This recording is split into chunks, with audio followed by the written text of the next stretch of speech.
Okay, so in this video we're going to have a look at how we can control the videos inside our virtual environment. We've already set up the video which plays on this plane. Okay, so in this example, what we're going to do is we're going to use a trigger box, which the trigger box is here. And the easiest way to show you is just click on the virtual reality preview. And if I put the headset on, you can see that the video at the top is automatically playing as soon as a level starts. So you notice that the other video is not playing at all. And I'm just using one of the hands. And remember, we use the grip tool to teleport. And if I teleport into the center here, which is effectively into the trigger box, you can see now the video has started to play. And if I teleport out, you can see that the video has paused. You go back in again, and then it restarts again. And then you can jump out and it's paused again. So I'm just taking the headset off. Press the escape key. So I'm just going to go through that exercise. The first thing is you need to make sure that you've added a trigger box.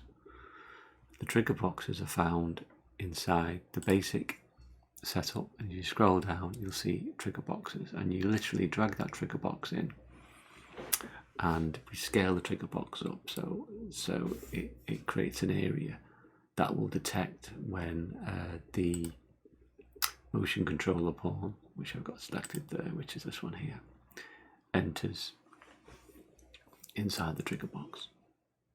Okay. Now we've got to be careful, because how the control motion pawn works is that the base of the pawn remains on the ground where we teleported to. So we could use that as the trigger point, but we've also got the camera. I'm going to show you how to use the camera of this actor to do that. So you've created your trigger box, and you go to level blueprints. Now, I've already set up the level blueprint, and we'll have a look at that. First of all, inside here, event begin play, and all this does is it tells it to set up the two videos, okay, inside the scene. And as you can see, I've told them the media source. One's called test movie without any sound, and one's called test movie, and that's got sound. We need to make sure that we're accessing the correct media player reference. So that's all set up. Now both of these videos I've got the play already set. Now if we scroll down to the bottom here, we've got an event tick. To create an event tick, if you right click and you just type in event tick, you can see that's how you create it.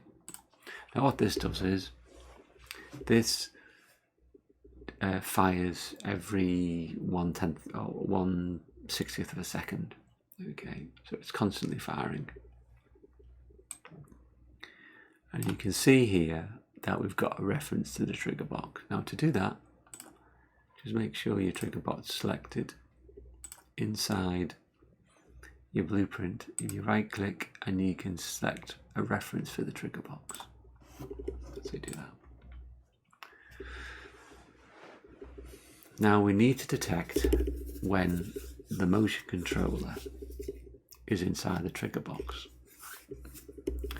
So if it hasn't got any colliders on it, which this hasn't, we need to get the bounds of the trigger box. So to get this get bounds, you just drag from there and just typing get bounds.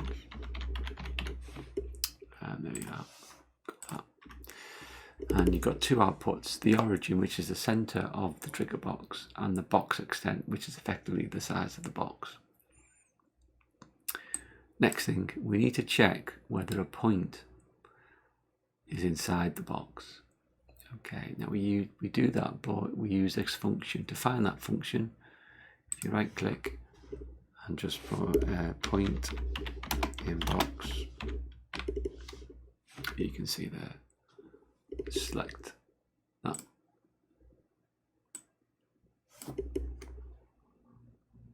So that's that one, and you connect the origin of the get bounds to box origin and box extents to box extents.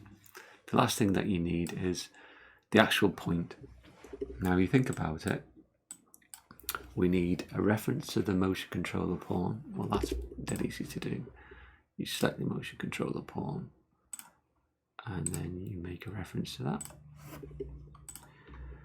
And then you drag out from there and you look for the camera. So if you drag out from there and type in camera, you can see get camera. That's what we want. And then finally we drag from the camera and we get its world location. So get world location. And then we wire that up 2 points.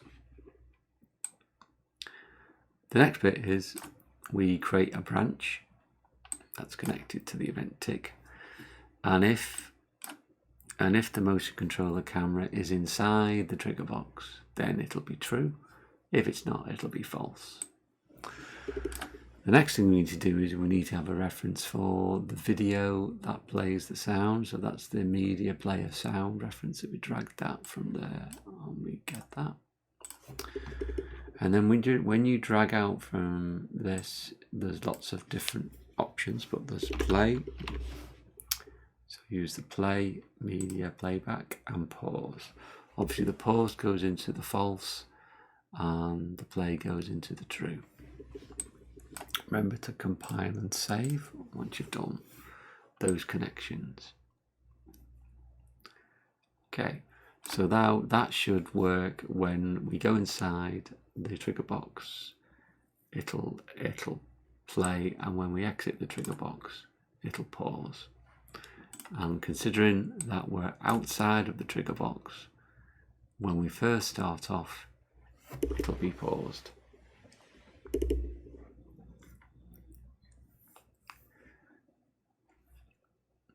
That's how you do that. So let's test it one more time.